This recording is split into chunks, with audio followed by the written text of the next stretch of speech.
So DeAndre Ayton's got to stop shooting three-pointers because the dude's shooting under 10% from three right now.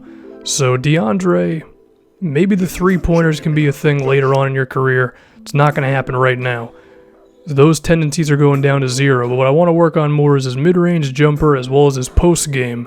So that's where his training is going to go into now, because a center who can at least hit from mid-range is still really valuable.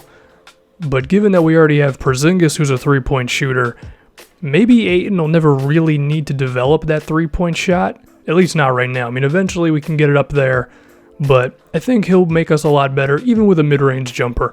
Now, if we see some progress in the season, we're a little more normal now, okay? The 8-2 Knicks are no more, but we're still pretty okay. We're going to re-sign Porzingis to as many years as I can, so he's back for a while. But what is this? Does Willie want $15 million a season? Because you're not going to get that from me, my friend. And if you really want that, then I'm pretty sure I'm just going to re-sign Kyle O'Quinn, and you can go to free agency. So hopefully his asking price goes down.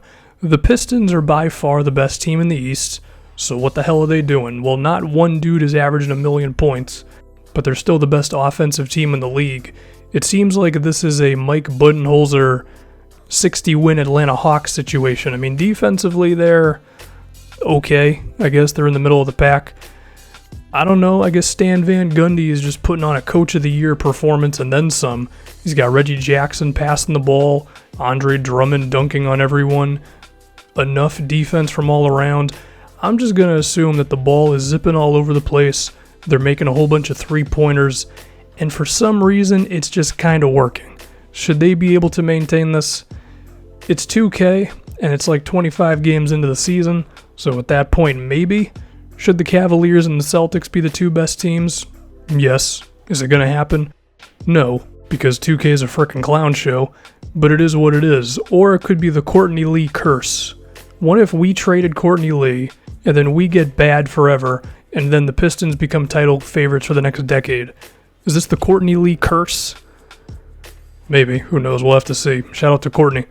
This game against Portland was only a 1-point loss, so I'm not going to kill us for that one. Losing by 1 point on the road to a good team in Portland, I don't think that's anything to freak out about, really.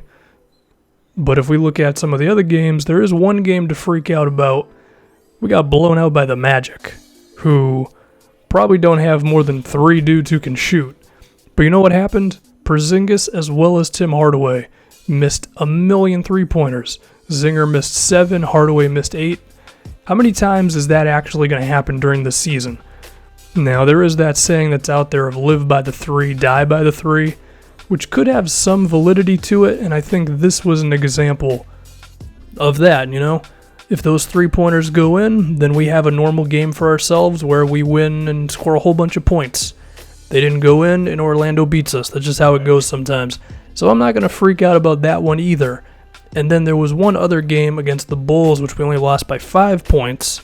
So if anything, it was a close game. And we're actually going to highlight some of the role players. Norman Powell, his offense has been like way better than I thought it was going to be. Now, granted, he's still like a 12, 13-point scorer, but the three-point shooting has really been good for him. So he's just become basically our Danny Green, where he can just, when we ask him to do something offensively, he's able to come through, and then he's playing the good defense. So shout out to Norman. I'm very happy with that signing. French Frank, 0 for 2 from 3, 3 turnovers against the Bulls. He's looking more like a rookie this season than he was in his first year, because at least in his first year, the threes were dropping. I don't know, maybe French Frank's usage has to go down a little bit. Shout out to Terrence Ferguson, 15 points, 3 for 5 from 3, being the third scorer for Porzingis and Hardaway. Even though Porzingis, 23 points, I want more than that, Zinger. Ferguson, he's pretty good. You know, the defense still kind of sucks for him, but just keep on keeping on. I'm not going to show his three-pointers for some reason. We got beat by the freaking clown show. Maurice Spates and JaVale McGee. Because Spates goes off for 20, and then McGee has 17 points and 17 rebounds. My goodness. do I even get mad at this little losing streak we're on? Like, we lose by 1 to the Blazers on the road. We miss a whole bunch of three-pointers, which shouldn't happen that often. And then Maurice Spates and JaVale McGee beat us. We got beat by Shaqtin' a Fool. And then the guy whose tweet once read, "Do it post to rain all day," which I think meant, is it supposed to rain all day? So maybe there's nothing really to go nuts about, or maybe there is and we're just on the beginning of a harsh decline. Who knows? I'm not going to freak out too much. I didn't really have any clips to end the video, so I'm just going to show you Porzingis missing 2 3-pointers again. I'd like to think this is just a blip on an overall good season.